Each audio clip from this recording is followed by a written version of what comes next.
conversation about who you are, what you were created to do, where you want to do it, and how you can get there. I am Ken, and I am fired up. So excited to have you with us live here on YouTube, as we are here to help you realize one foundational truth, that you were created to fill a unique role. That means that you, in fact, are needed. I don't care how you feel about yourself today. The fact is, you are needed.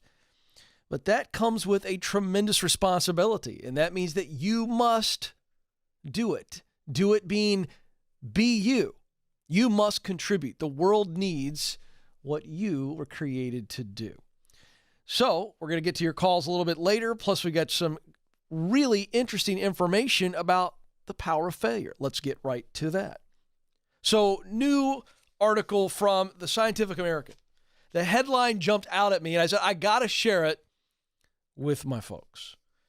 Failure found to be an essential prerequisite for success. Failure has been found to be an essential prerequisite for success. Now, how is that possible? Well, they've done some research, and it is the most complete research done on the subject of failure. So I love this stuff. I geek out on this stuff, but this is really, really practical to you. Really practical. So let's look at this. Deshaun Wang and his colleagues at Northwestern University call the essential prerequisite for success as failure, based on the analysis of 776,721 grant applications submitted to the National Institutes of Health from 1985 to 2015. 776,000 grants. Now, the reason this is significant is that when you submit a grant to the National Institute of Health, it's essentially a robust research paper, and you are saying, I think this study needs to be done, and I'm asking for you to fund it. So it is essentially, at this point in these researchers' lives, the most important thing they've ever done. It is their study. So they also said, well, wait a second. Let's go analyze 46 years worth of venture capital startup investments. So again, it doesn't get any better or bigger than a test of capital investment. We're going to risk money on a business idea. So what was the big takeaway? This is what Wang said. One sentence, and it'll really encourage you today. Every winner begins as a loser. Every winner begins as a loser. So here's what they dove into, and this is what I want to break down for you. So what ultimately separates the winners from the losers?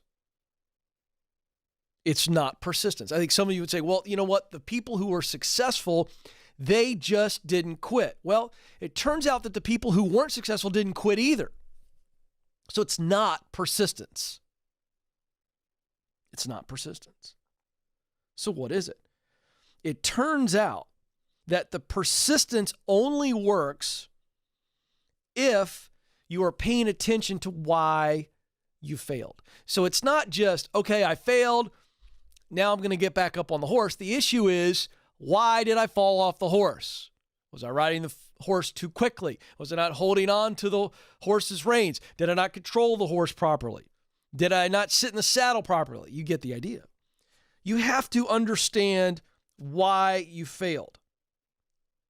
Then persistence comes back in. But this is the most interesting part. The key indicator was the time between the unsuccessful attempt and the next attempt. I want to make sure you get that. Again, persistence is huge. Only after we get knowledge of why we failed. That's big. But the key indicator was how quickly the people who failed, A, looked at why they failed, B, decided to start again, and C, actually did it quickly. So the big takeaway was this. The faster you fail, the better your chances of success. And the longer you take between attempts, the more likely you are to failing again. That is unbelievable. So what do you take away? What you take away is that process I just gave you. Let's look at it again. It's how you fail. It's not if you fail. You're going to fail. But it's how you fail that leads you to success. So it's all about breaking down the failure. Why did I fail? What did I learn from this? It's not I lost, it's I've learned. The second thing is deciding, all right, now that I've learned something, I am going to take those learnings and I'm going to move forward. And then third, I'm going to do it quickly. One of the big takeaways from the study, as I said, was how quickly they decided to move on. Those who took longer, they licked their wounds. Maybe they didn't respond immediately to the failure by breaking it down. Those who took longer in between the restarts, the reboots, were the ones that failed. So fail and fail quickly. Boy, that really works. All right, let's move to the chat window here on YouTube. This is one of my favorite features of our YouTube show, is the ability for you, as you're watching the show, to go in the chat window below. Actually, it's beside the video window.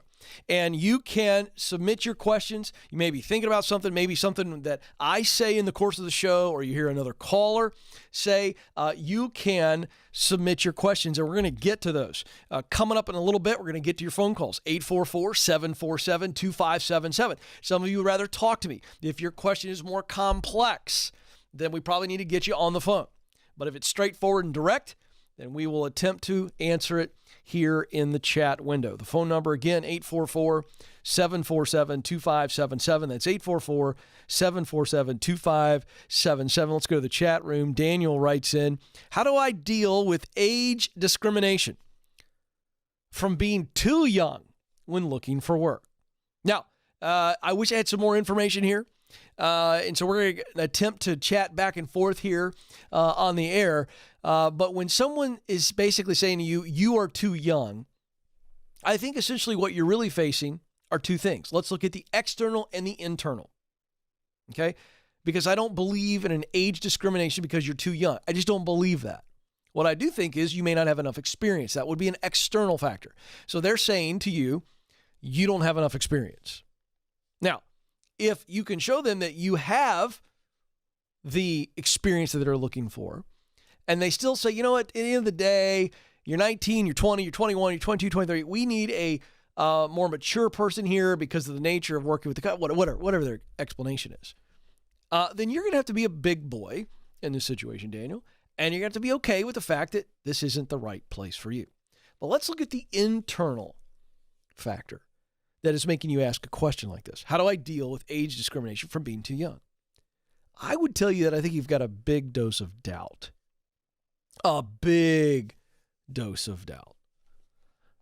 I think that's what you're dealing with here. Well, you know, I've had some people say, wow, you're only fill in the blank as far as your age goes. And that made you feel insecure. Maybe you didn't like the way it sounded. Maybe you have some insecurities about your age because you're applying for a position where maybe there is a greater percentage of people that are a good bit older than you. We'll say 5 to 7, 10 years older. Whatever it is, you've got some doubt. Now, let me tell you what this is being called in today's world. I saw another article this morning. The Impostor Syndrome. I'm seeing this all over the place. That's a cute way of saying I'm dealing with doubt. I'm doubting whether or not people will actually give me a chance. It is possible, Daniel, that you're worried about what somebody's going to say about your age before you've even put yourself out there. So I think that's how you handle that. And I think it's all about experience when you're young. People are looking for experience. And at the end of the day, people are looking for confirmation that you can help them win. So don't take it personal. It's not personal. The hiring manager who's looking at you folks is asking one question in their brain. Does this person help me win? That's why they're hiring you. Don't take it personal when they pass you by. Let's go to Vito, who says, do you have any tips for me to be able to pick up new information quicker so I can move up in my career? I love this question, Vito. Essentially, he's saying, how can I learn more efficiently? Now, picking up new information quicker could be a process issue, or it also could be a talent issue. Let me explain. If I'm putting myself in a position where I've got to learn things that I've had little experience with, and thus I don't have a whole lot of natural aptitude to pull from because I don't have a lot of experience, even if you've got some raw talent, if you've not done something much, it's going to take you a little bit longer to learn. So from that standpoint, I would be looking at focusing on, okay, how can I learn this and do this in a non-pressure filled situation? So you're learning it on the job, but then how can you be practicing it to the point of performing it outside of the office? That would be one thing. The second thing is I would be talking to people who actually do it well. So there's a ton of resources online, buying books. There's an idiot's guide for everything. Okay. But what I would tell you is the best way to learn quickly is to talk to somebody who does it very, very well. So for instance, let me pick on myself here. Let's say that I absolutely had to learn how to do something I wasn't naturally good at, but I needed the basic skill to just get in and move up. And let's just say that I had to learn how to change the oil in my car. Now, here's the deal. I can go online or I could read something about how to change the oil of my car. And I could figure it out and I could do it. I know this. However, if I wanted to learn how to do it really well and to learn how to do it really well quickly, I'm sitting down and talking to somebody who changes oil every day, all day. I mean, I'm not kidding you. I'm going to those quick, oil change places, and I'm finding some guy in there and going, hey, listen, pal, when do you get off today? How about I buy you a steak dinner or I give you a $100 gift card to teach me everything you know about changing oil right here in the parking lot. My car, let's change my oil. I need you to show me how you do it. That, to me, is the best education, number one. And number two, it's the best way to get what you asked me, Vito, which is how do I learn quickly? How do I learn quickly? It's by watching people who have mastered the craft and not just watch them, learn from them. What are their hacks? How do they do it? Because the way somebody says it in a book or a classroom or an online webinar isn't the way that somebody who does it all day, every day has done it. Why? Because they're in it all day, every day. They do it all the time. It's muscle memory for them. So they figured out a way to do it the fastest and the best way possible. So I don't care what industry you're in or what the task is. That example right there is what I would use. 844-747-2577. You can keep sending in your chat window questions as we go along. We're going to get to the phones now. 844-747-2577 is the number. Let's go to Laura, who's on the line in Boston, Massachusetts. Laura, you're on the Ken Coleman Show. Hi, Ken. I am actually facing a job change or potential job change amongst pregnancy, and I'm really nervous on how to approach the negotiation situation should I get a job offer, because I would be taking a better schedule as far as being on call for work. Okay. That would drastically help my family. However, I need to make sure that the money is there because we would also be giving up a significant discount in daycare costs as a benefit at my current employer. Okay. Well, but see, you're already focusing on all the reasons why you wouldn't take the new thing. And I think ultimately what you're really asking me is, how do I have this conversation about taking something new during the pregnancy? Am I right? Isn't that your biggest priority? I think my biggest concern is I really want this new job opportunity because of the family benefit. Right. As far as the demand on call. However, I want to make sure that should the talk of short-term disability come up or the talk of salary come up, I can make the same amount of money that I make now or qualify for short-term disability, because right now we're getting into a time crunch as far as qualifying. Right. So again, this is just about laying it out very clearly. This is just that they want you, correct? Has the job been offered to you? They are checking references. Okay. All right. So you're a little bit ahead of the game, which I like. It pays for you to be prepared. But let's just walk through this.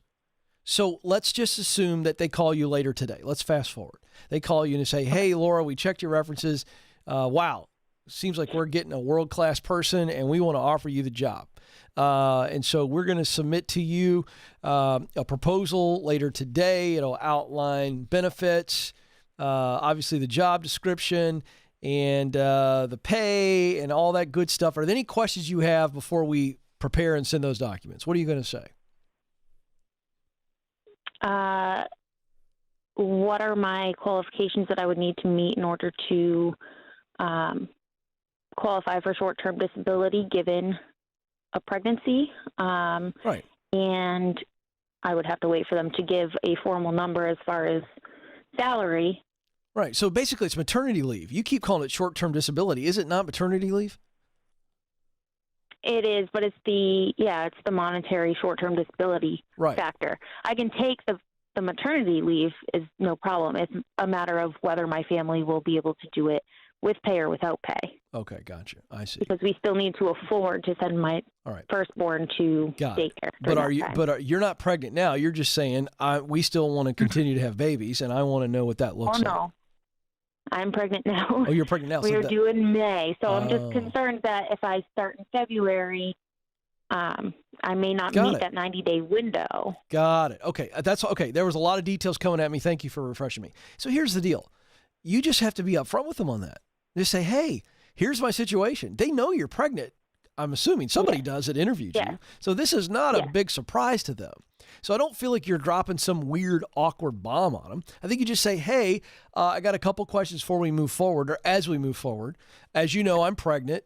And here's what's coming down the pike. And so I have a question about this benefit, the short-term disability benefit. Can you outline that for me? Okay. I mean, that's all you've got to do.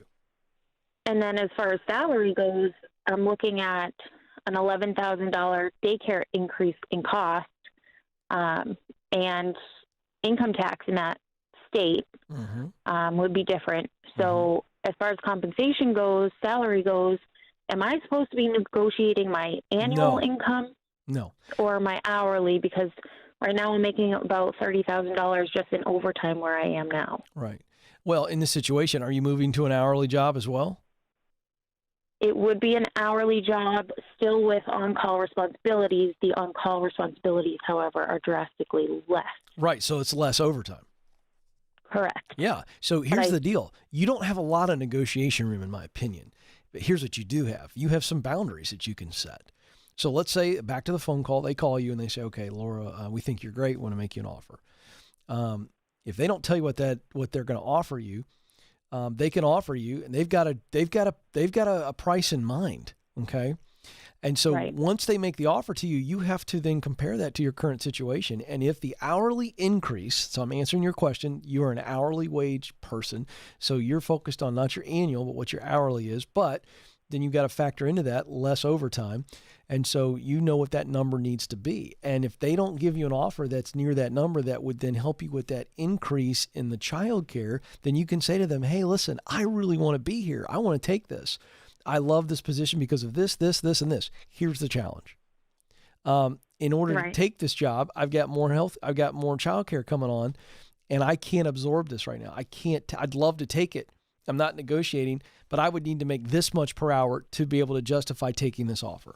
And I think it's just straightforward. You're being clear with them. You've added the numbers up, and you've explained to them, and they can see it and you can see it. There's nothing to be afraid of there. But it's not this long negotiation. It's just clear communication. Right. And I think that's all you do. Keep it really simple. But you got two factors going on. Increasingly, Laura, we're not seeing companies negotiate. They're just not. They're kind of saying, okay, this is what we're going to pay. However, we are in this crazy job market still. And that market is favoring you, the worker. Here's why. There are more jobs available than there are people who are unemployed. So if they want you and they're saying, Laura, come over here, you got to go, hey, I'm thrilled. I'm honored. This is not me turning you down. This is me going, I'd like to do it, but I can't take this job unless I'm making this. Here's why. Baby number 2. It adds to my childcare. I'm so bummed about this. I can do it if I'm making this, but I have to be able to justify it. That's not negotiation. That's putting the ball back in their court and simply saying, hey, I can't do it. And here's why. And if they want you bad enough, they're going to go, oh, okay. And they're weighing the cost of them adding that increase in maybe what they budgeted. Maybe they can. Maybe they got some wiggle room in the offer. Maybe they can't. So folks, understand, negotiation, not a good tactic. Clear communication. It's wonderful. People know where you're coming from. They're not trying to figure out, is this a tactic? No. Laura's going to speak clearly to them, and you need to do the same thing. Then they know what they're dealing with. And if you do that, folks, you're going to find that this job market is in your favor because they're going, oh, everybody likes Laura. We've already put her through the system. Let's just bump it up. Give Laura what she needs because we really think she's going to help us. And that's the position you want to be in. Not them guessing. What is she doing? Is she trying to negotiate with us? That creates a bad feeling right out of the gate. And so that's why the advice I gave there is over communicate, super clear. Don't be weird. You start acting weird, and people are going to think something's up. But if you act open and honest, then everything is right there. 844-747-2577 is the number. We'll get back to your calls in a little bit. But I want to break down the first stage in the 7 stages to stepping fully into the sweet spot and doing work that matters to you. There are 7 stages so that you are working like no one else, in that you are giving yourself away. You're completely operating your sweet spot, which is the intersection of what you do best and what you love to do most. Let's break that down. Stage 1 is called get clear. What's stage 1? Get clear. Get clear. I don't care if you are starting out right out of college, or maybe you've decided I'm not going to go to college. I don't need to go to college. I know that I'm going to be in the trades or something like that. And so I'm right out of high school. So for the starters, how about the switchers? I don't care if you're in your 20s, 30s, 40s, 50s. You're going, Ken, I'm not doing what I know I was created to do. I'm going to transition. And so I would call you the switchers. Or then how about those of you who are on the path? You know what it is you were created to do. You know what your purpose is. You know what work that matters looks like. And you just want to advance. All of these stages have application for everybody. So let's look at stage 1, get clear. What does that mean? It means I've got to be crystal clear on who I really am. This is self-awareness at its core. I know what I do best. I just do. I know. I've talked to other people in my life who have the wisdom and the knowledge of who I am and have verified that I, in fact, do these things very well. This is what I do best. And then this is what I love to do most. That's passion. Talent, what I do best. Passion, what I love to do. I mean, you look forward to it. It doesn't feel like work to you because you're excited about it. Then when you're in the middle of it, you get so engrossed in it that time seems to just fly. You thought you were in it 20 minutes. You look up, it's 2 hours. And then when you're done, you look back on it and you have great satisfaction with the work. What is that? Now that's values, results that matter most to me. So we need to be clear as human beings. Hey, I was born with just some inherent talent, things that just come easy to me. People compliment me on these things. I have always seen great results when I'm engaged. So is that creative? Is it analytical? Is it organized? Details? One of the things to look at in this situation, as you look back on your life, I said it a moment ago, what comes easy to you? What have people complimented you on? What has always been something where you create effective results? Those 3 little questions there are great examiners, and they're going to reveal all these clues. So that's what you start with. What do I do best? Now, the reason I want you to start with that is because so many people get hung up on passion. What do I love to do most? They feel like they have to pick one thing and it's only one thing. And if they get it wrong, what do I do? What do I do? And that's why it freaks people out. So we want to start with, what do I do best? And so what I want you to do is answer those questions that I gave you. What have people complimented me on? What has always come easy to me? What have I always created great results with? What do people notice about me that's exceptional? And so make a list on one side of the paper. In fact, take a piece of paper just like I got here in front of me. You draw a line right down the middle. On the left side, you write talent, what I do best. On the right side, all right, what I love to do most, passion. Now, once you make your list of what you do best, here's what I want you to do. I want you to find some people that have these characteristics. Number one, they know you well. They really care about you. They want to see you win. And as a result, they'll tell you the truth. You get that? It can't just be that they care about you and they love you. They don't want to hurt your feelings. You got a lot of people in your life who just say whatever you want them to say because they don't want to hurt you. They want to make you feel good. I want you finding people that are concerned about you doing good and being good. And so they have the characteristics of they know you, they do care about you, but they want you to win. And they're truth tellers. They're going to tell you the truth, whether you like it or not. And so take that list of them and let's get some feedback. Why? Number one, you're going to get some more clarity. They're going to confirm some things, obviously, okay, or they're going to fix some things and kind of set you straight. But this clarity and confirmation together, when they give you some things maybe you hadn't thought about, or they confirm those things, or they fix and edit some things, you're going to walk away with this really confident. And this is important in the self-discovery process. I've got to be confident that I have figured out who I am. Now, let's move over to the right side of the page. This is what I do best, what I love to do most. This is passion. And so what I want you doing here is what makes me come alive, makes my heart race. 3 little questions here. Who do I most want to help? Think of the people. Picture them. What's their problem? That leads to the second question. What problem do I most want to solve? How would you solve the problem? Have you ever thought about how you'd solve it? That leads to the third question, which is, what solution fires me up the most? I think about this solution all the time. I see it everywhere. Can't stop thinking about it. I read about it. I write notes about it. Those 3 questions will begin to help you see, maybe for the first time in your life, this is what makes my heart come alive. This is passion. So that's what you want to be thinking there. And so this is the process of getting clear. So once you have that list, same thing, talk to other people, get the feedback. Then what do we do with it? Now we begin to look at how the sweet spot comes together. I use what I do best, that left side of the page, to do what I love to do most, and that's that right side of the page. So what are all the different ways? How can I use what I do best to do what I love to do most? That's the question. That's the question. And so I want to look at that, and I want to think through that so that I begin to see, in my sweet spot are multiple career paths, multiple jobs, and you can begin to write a sentence out. I'm going to use my top talents of blank, blank, and blank to do the work of, and then blank.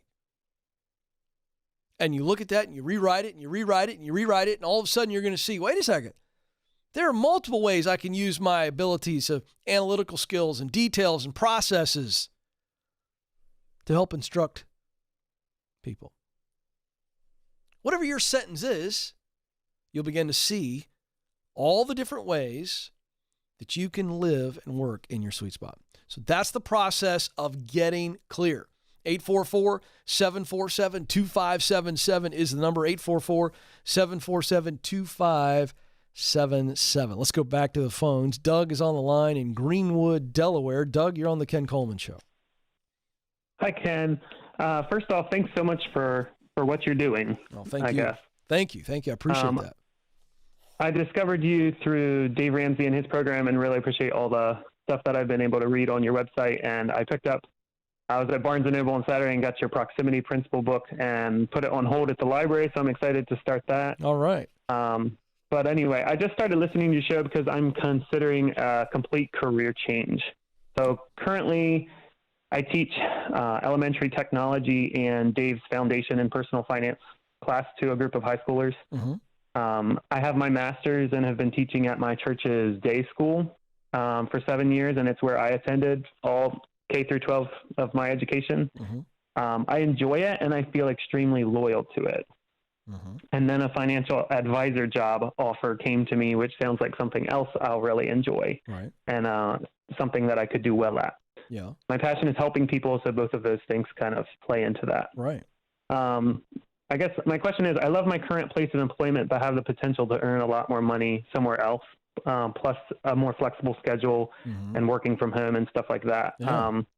And that mixed with my passion for helping people win with money has really have me considering the change.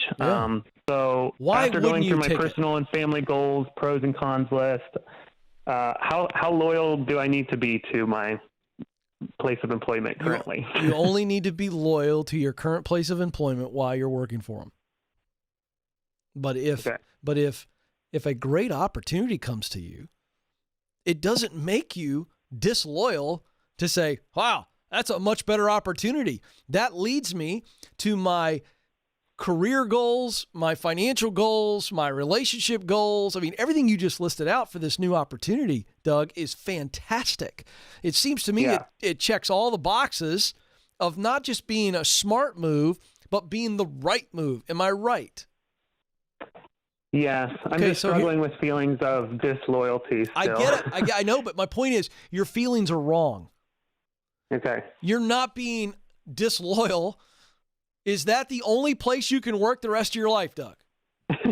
No. Okay, now wait a second. Now wait a second. When I put it that way, you chuckled. Doug's chuckling all of a sudden at my silly question. But Doug, my question is silly, and you should be chuckling at it, but that's what you're simply saying. You are saying to me, Ken, I feel like my heart's telling me that my current job, because they're so great, they've been so good to me, and it's doing something that I really enjoy, it's the only place I can ever work the rest of my life. That's what you're saying. Yeah, pretty much. Right. So my point is, you're not being disloyal at all.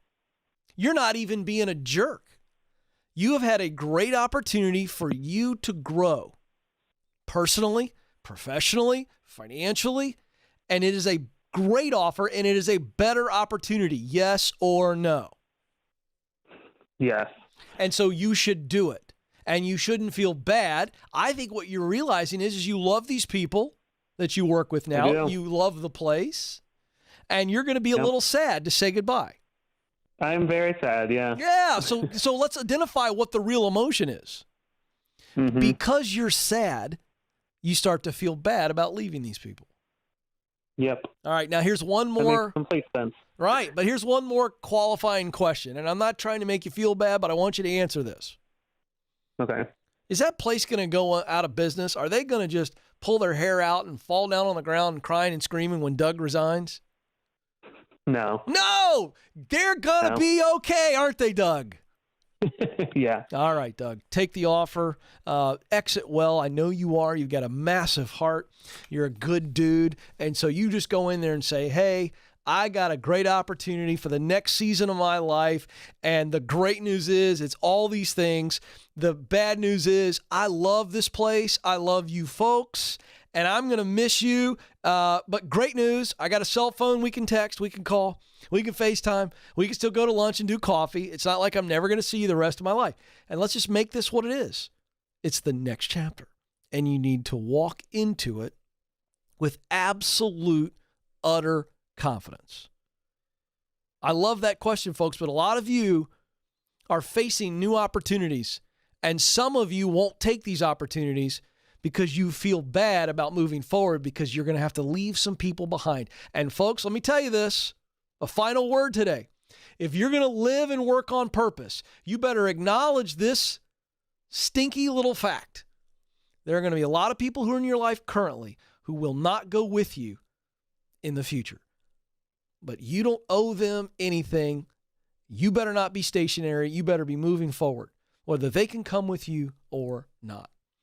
Well, folks, that is going to do it. Our time is almost up. But before I let you go, I want you to know that you matter and you do have what it takes. Thanks for joining us. Until next time, this is the Ken Coleman Show. Press on.